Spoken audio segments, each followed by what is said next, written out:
Assalamualaikum warahmatullahi wabarakatuh. Perkenalkan, nama saya Ismianto.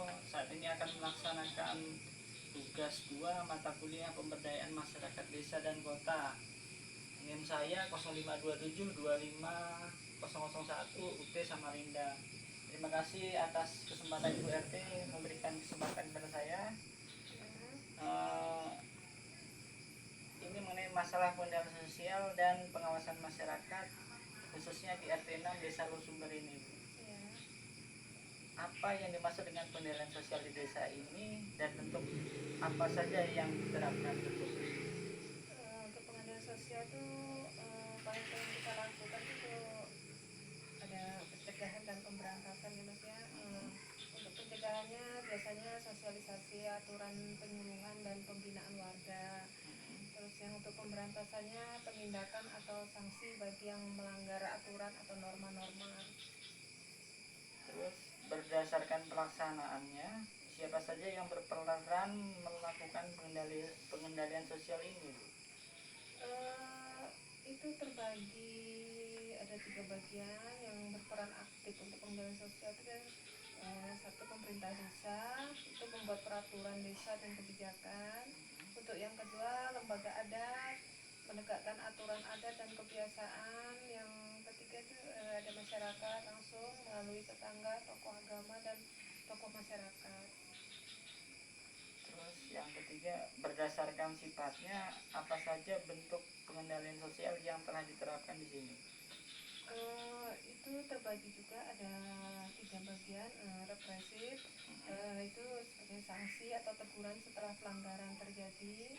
Yang kedua ada preventif, itu kegiatan pencegahan sebelum pelanggaran terjadi seperti penyuluhan, tidak adakan penyuluhan misalnya. Terus yang ketiga koerasif, itu biasanya melalui tindakan memaksa warga untuk patuh aturan. Bagaimana bentuk pengendalian sosial secara tidak resmi, dan beradat di desa ini?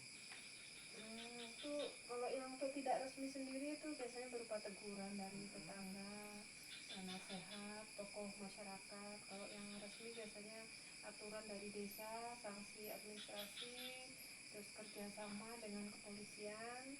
Dan kalau yang untuk yang adat sendiri, hukum adat, sanksi adat dan sanksi sosial atau kejauhan. Bagaimana bentuk pengawasan masyarakat yang dilakukan di desa ini? Untuk pengawasan masyarakat sendiri itu biasanya ada yang pengawasan secara langsung seperti sistambling, ronda malam dan pemantauan lingkungan untuk sehari-hari. Kalau yang tidak langsung itu biasanya melalui aturan tertulis, kesepakatan bersama dan norma-norma yang berlaku.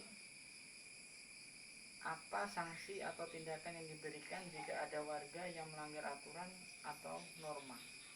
Itu biasanya terbagi juga, ada untuk sanksi sosial, sanksi adat dan sanksi resmi. Untuk sanksi sosial sendiri biasanya ditegur, dinasihatin atau dikuncikan secara halus.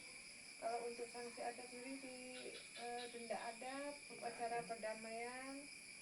Untuk sanksi resmi itu biasanya teguran lisan tertulis atau hingga diserahkan ke pihak yang berwajib jika memang pelanggaran itu dianggap berat. Siapa lembaga atau unsur yang berperan dalam menjaga ketertiban dan pengawasan di desa ini? Untuk lembaga yang berperan dalam menjaga ketertiban lingkungan dan pengawasan desa ini biasanya itu ya pemerintah desa, BPD, EPM, untuk Karang Taruna, tokoh agama, tokoh adat dan warga melalui kelompok-kelompok ronda atau sistambling. Baik Bu, terima kasih atas waktu yang diberikan. Saya ucapkan terima kasih. Assalamualaikum warahmatullahi wabarakatuh.